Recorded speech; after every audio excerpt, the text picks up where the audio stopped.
নমস্কার বন্ধুরা, government of India ministry of railways railway recruitment board এর তরফ থেকে একটা লেটেস্ট নোটিফিকেশন তোমরা এখানে যে দেখতে পাচ্ছ, শর্ট নোটিফিকেশন, ফুল নোটিফিকেশন নয়।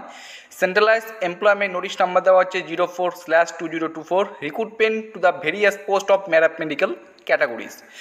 Applications are invited from eligible candidates for the following post of paramedical categories in the table below। ঠিক আছে, তোমাদের যে অ্যাপ্লিকেশন সেটা শুরু হতে চলেছে 17ই আগস্ট থেকে এবং লাস্ট ডেট থাকবে তোমাদের হচ্ছে সেপ্টেম্বর মাসের 16 তারিখ। মোট টোটাল এখানে 20টির মতো পোস্ট রয়েছে টোটাল। তাও একবার আমি দেখে নিচ্ছি, তোমাদের বলছি 2, 3, 4, 5, 6, 7, 8, 9, 10, 11, 12, 13, 14, 15, 16, 17, 18, 19, 20টির মতো পোস্ট রয়েছে। তোমরা প্রত্যেকটা পোস্টের নাম দেখতে পাচ্ছ, পে লেভেল কত, ইনিশিয়াল পে কত, মেডিকেল স্ট্যান্ডার্ড 1/1/2025 এই তারিখ অনুযায়ী বয়স কত হতে হবে, টোটাল কত শূন্যপদ রয়েছে। ঠিক আছে, তো এখানে দেখতে পাচ্ছ নার্সিং সুপারিনটেন্ডেন্ট, তা ক্লিনিক্যাল সাইকোলজিস্ট, ডেন্টাল, তারপরে হচ্ছে ডায়ালাইসিস টেকনিশিয়ান।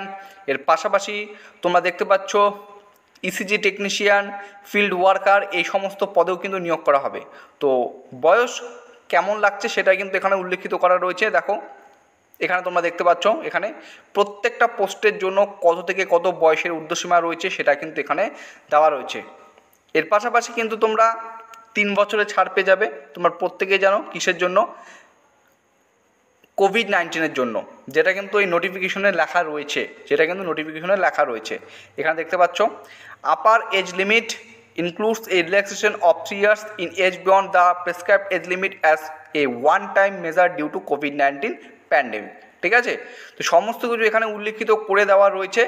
এবার আমি তোমাদের এখানে 5টি পদের কথা উল্লেখ করব। সেটা হচ্ছে ফিল্ড ওয়ার্ক 1 নাম্বার, 2 নাম্বার হচ্ছে laboratory assistant grade 2, 3 number ECG technician, 4 number radiographer X-ray technician, 5 number হচ্ছে ফার্মাসিস্ট এন্ট্রি গ্রেড। এই 5টি পদের আমি এডুকেশন কোয়ালিফিকেশন বা শিক্ষাগত যোগ্যতা কীরূপ সেটা উল্লেখ করব। ঠিক আছে, তো দেখে নাও। আর হ্যাঁ, এই যে নোটিফিকেশন যে পিডিএফ টেলিগ্রাম চ্যানেলে যুক্ত হয়ে যাও, সেখানে তোমরা পেয়ে যাবে। তো দেখো, একটা পোস্ট ফার্মাসিস্ট গ্রেড 3, যেখানে এডুকেশন কোয়ালিফিকেশন 10+2 ইন সায়েন্স, উচ্চ মাধ্যমিকে সায়েন্স থাকতে লাগবে, অথবা or its equivalent with diploma in pharmacy from recognized institute and registered as pharmacist under the Pharmacy Act 1948। ঠিক আছে, উচ্চ মাধ্যমিকে সায়েন্স থাকতে হবে, বিজ্ঞান বিভাগ নিয়ে পড়াশোনা করতে হবে, এর পাশাপাশি ডিপ্লোমা থাকতে হবে ফার্মেসিতে। ঠিক আছে, এবং রেজিস্টার থাকতে লাগবে as pharmacist under the pharmacist act 1948, অথবা bachelor degree in pharmacy B pharma from a recognised university or equivalent. এরপরে দেখো রেডিওগ্রাফার, এই পদের জন্য কেমন শিক্ষাগত যোগ্যতা দরকার, 10+2 অর্থাৎ উচ্চ মাধ্যমিক উইথ ফিজিক্স কেমিস্ট্রি সমেত এবং ডিপ্লোমা ইন রেডিওগ্রাফি অথবা এক্সরে টেকনিশিয়ান অথবা radio diagnosis technology 2 years course from recognized institute, science graduate with diploma in radiography, X-ray technician, radio diagnosis technician 2 years course shall be preferred। এর পাশাপাশি দেখো ECG টেকনিশিয়ানের জন্য কেমন যোগ্যতা, 10+2 graduation in science having certificate, diploma degree in ECG, laboratory technology, cardiology technician, cardiology techniques of a reputed institution.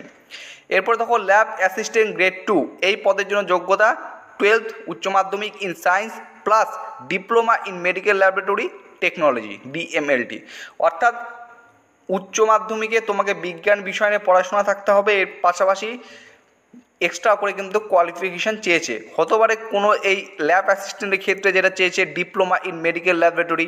ঠিক আছে, ECG টেকনিশিয়ানের ক্ষেত্রে চেয়েছে সার্টিফিকেট ডিপ্লোমা ডিগ্রি।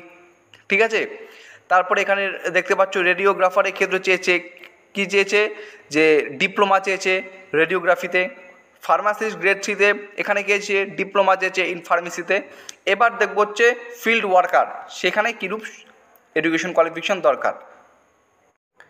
এবার দেখো ফিল্ড ওয়ার্কার, এই যে শূন্যপদটা রয়েছে এই পদের ক্ষেত্রে কীরূপ শিক্ষাগত যোগ্যতা দরকার। তো এখানে তোমরা আশা করছি প্রত্যেকে দেখতে পাচ্ছ কি উল্লেখিত রয়েছে, 10+2 in science with chemistry and biology. এখানে কোনো কিন্তু সার্টিফিকেট ডিপ্লোমার কথা উল্লেখ নেই। এটা কিন্তু 2014 যে নোটিফিকেশন এসেছিল, ঠিক আছে, সেক্ষেত্রে কিন্তু এই পোস্টটা ছিল। তো সেক্ষেত্রে উচ্চ মাধ্যমিকে যদি বিজ্ঞান থাকে এবং বিজ্ঞান বিভাগে যদি কেমিস্ট্রি ও বায়োলজি নামক দুটো সাবজেক্ট তোমার থেকে থাকে, তাহলে তুমি এখানে আবেদন করতে পারবে। তো উচ্চ মাধ্যমিক যোগ্যতায় যে সমস্ত পোস্ট, সেই সমস্ত পোস্টের আমি কিন্তু ইন ডিটেলস এখানে তোমাদের আলোচনা করে দিয়েছি। তো ফুল নোটিফিকেশন যখন আসবে সেখানে কিন্তু এডুকেশন কোয়ালিফিকেশন সুন্দর করে উল্লিখিত করা থাকবে। তো তোমাদের যে এডুকেশন কোয়ালিফিকেশনগুলো দেখালাম সেটা হচ্ছে একটা 2019 সালের এর আগেরটা, আর এটা হচ্ছে 2014 সালের, ঠিক আছে। এই সমস্ত পদের ক্ষেত্রে এরকম এডুকেশন কোয়ালিফিকেশন ছিল। চলো ভিডিওটি এখানে শেষ করছি। ভালো লাগলে লাইক করবে, নতুন হয়ে থাকলে সাবস্ক্রাইব করে পাশে থাকার চেষ্টা করবে। জয় হিন্দ।